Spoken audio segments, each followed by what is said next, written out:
Too much of anything is a bad thing. Life without balance results in an unbalanced life. Walking around the block every day is good. Walking or running 6 hours a day is bad. It's obsessive. Unless, of course, you make your living as a marathon runner. Then you're doing your job. Eating an apple a day is good. Eating only apples is bad.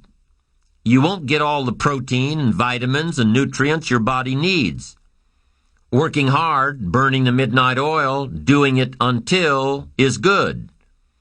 Working nonstop, never taking a vacation, never having any fun, never spending quality time with the people you love, working day after day, month after month, never taking a break year after year, is bad.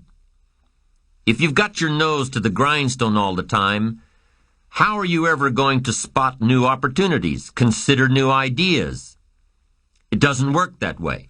You've got to stop and ponder where you've been and where you're going. You've got to reflect so you know if you're even on the right track. Everyone has heard the story of Willie Loman in the play Death of a Salesman. Willie was a workaholic. He typified the old-fashioned concept of success. After all, if you're always working, you must be successful. No, it doesn't work that way. For workaholics, there's never enough work. They can work 10, 12, 14 hours a day, take 2 jobs, work them back to back. The only satisfaction is fighting off sleep, denying life's pleasures, getting more tasks done. Some people are impressed with this type of behavior. But just because a workaholic spends too much time working, that doesn't mean he or she ends up with the most money. These people are generally more task-oriented than results-oriented. They're busy being busy, not busy being productive. Workaholics generally end up alienating their families, losing their health, facing a crisis of values. Now, wouldn't you prefer a life of productivity rather than a life of tasks? Of course. When you schedule your time and take advantage of your time, you can work smarter instead of working longer, and you'll probably end up getting more done than the workaholic, and still have time for other things in life. Enlightened self-interest says, I will look for new ways to work smarter by focusing on doing more per hour instead of doing more hours. It says I will run my day so my day doesn't run me. Enlightened self-interest also says that a life worth living comes from a life of balance and moderation. Too much of anything, even good things, will sooner or later throw you off track. Now, here's the key technique that you can use in your life to help keep you on the right track. This technique is called visual chain thinking. Ambitious people don't see each step toward their goals as a singular step. Each discipline as a singular discipline. Each project as a singular project. Each sale as a singular sale. With everything they do and with every discipline they adhere to, they see it all as part of a chain, a link in the chain of events and actions that will lead them to their final destination. Every action and every discipline today is a link in the chain. Every action and every discipline tomorrow is a link.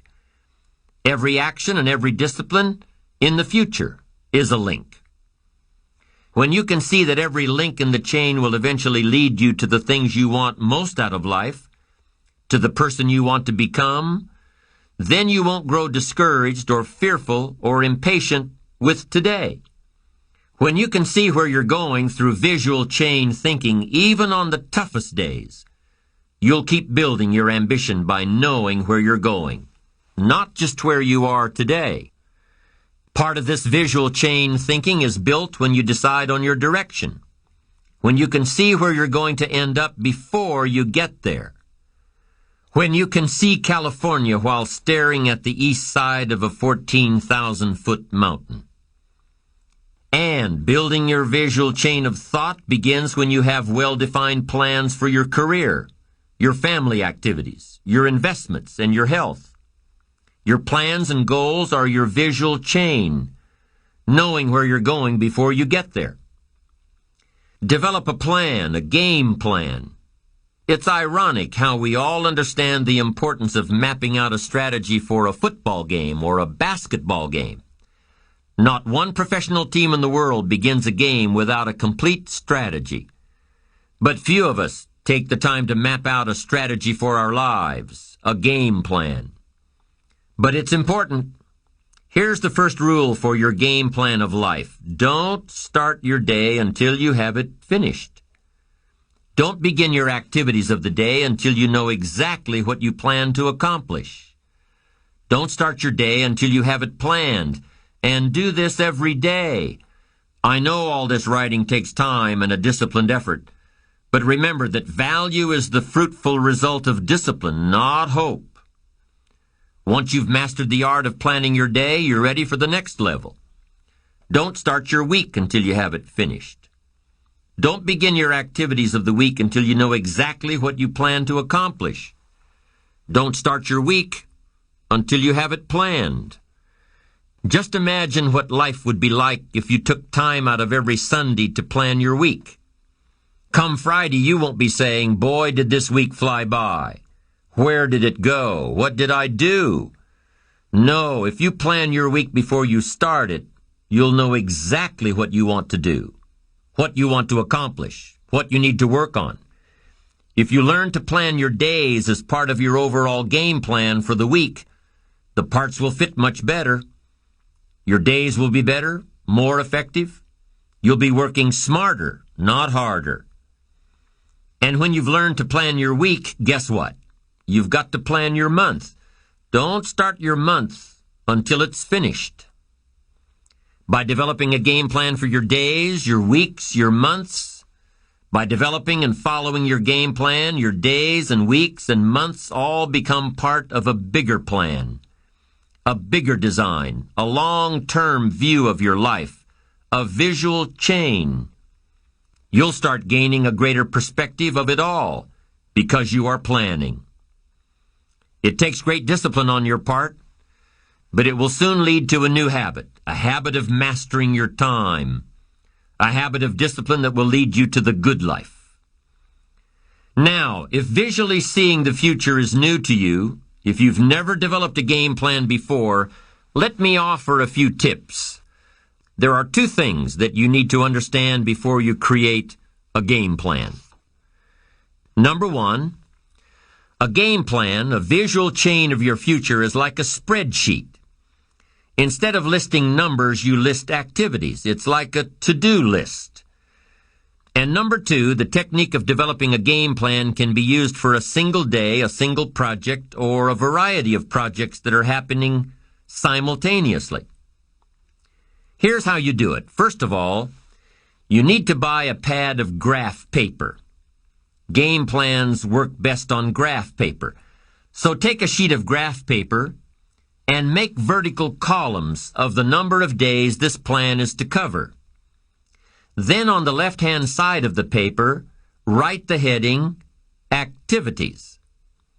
Under this heading, list all of the activities to be accomplished within your time frame. Let's say, for example, that you've got 1 week to finalize a marketing plan. It's an overwhelming amount of work to complete, but it's got to be done. So break it down piece by piece. The best way to start is by listing all of the individual components on the left-hand side of the page.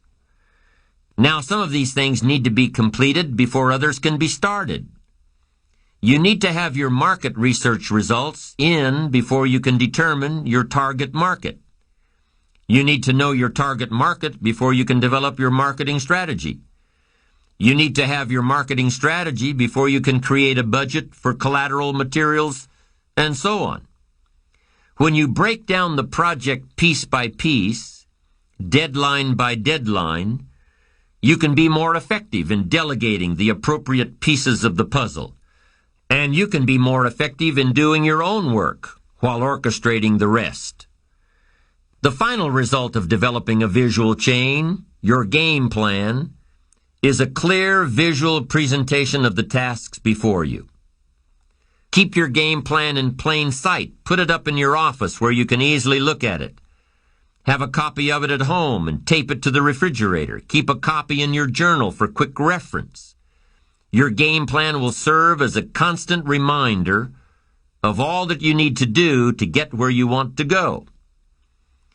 If you're doing all that you're scheduled to do, game plans are very rewarding. And the discipline of developing and following a game plan is exciting. Day by day by day, week by week by week, month by month by month, you'll see the magic of your dreams and plans turning into reality. It's an incredible feeling of being in charge of your life, your surroundings, your future. It's like creating a work of art on the biggest canvas imaginable. It's creative. It's beautiful. This is powerful stuff, to dream a dream, plan for the dream, and then to watch your dream turn into reality. And what's really powerful about creating game plans is that you can see your future right before your eyes. So on those days when your energy isn't up to par, your enthusiasm is a little low, your ambition isn't pulling you, and your attitude isn't on the high side, on those days, use your game plan to see how far you've come and take time to realize just exactly where it is that you're headed for. On those days, it's your discipline and visual chain of the future that will pull you ahead. It can't possibly set you back. It'll pull you ahead. Develop a game plan for your life, and make sure that it includes more than work projects. Make sure that your game plan includes time for recreation, time for reflection, time for exercise, time for health, time for spirituality. Let's say you've developed your plan and you've penciled in writing a report from 9 a.m. to 10 a.m. Well, what if you don't do your best report writing this early in the morning? What if you do this kind of work best at 3 in the afternoon? Then juggle your projects around a little. Know yourself well enough to know what you do best at different times of the day, of the week, of the month. Know the best time for you to accomplish a certain type of task and schedule it during those times. You have to work with your game plan in order for it to best work for you, and you have to maintain the discipline of working your plan until what? Until you've got it down. In the end, it is your own discipline that acts as the magic catalyst to give substance and depth to your ambition, to achieve your own plans and dreams, to have what you want to have, and to become what you want to become. Your consistent self-discipline is the magic catalyst. The ultimate question cannot be whether you are going to make the fundamental disciplines your own. The ultimate question is when. With the intense and consistent application of worthy disciplines, we have the individual and collective capacity to change ourselves, our incomes, our attitudes, our lifestyles, and our effect on other people. We can change opinions. We can change leadership. We can even change the direction of our nation.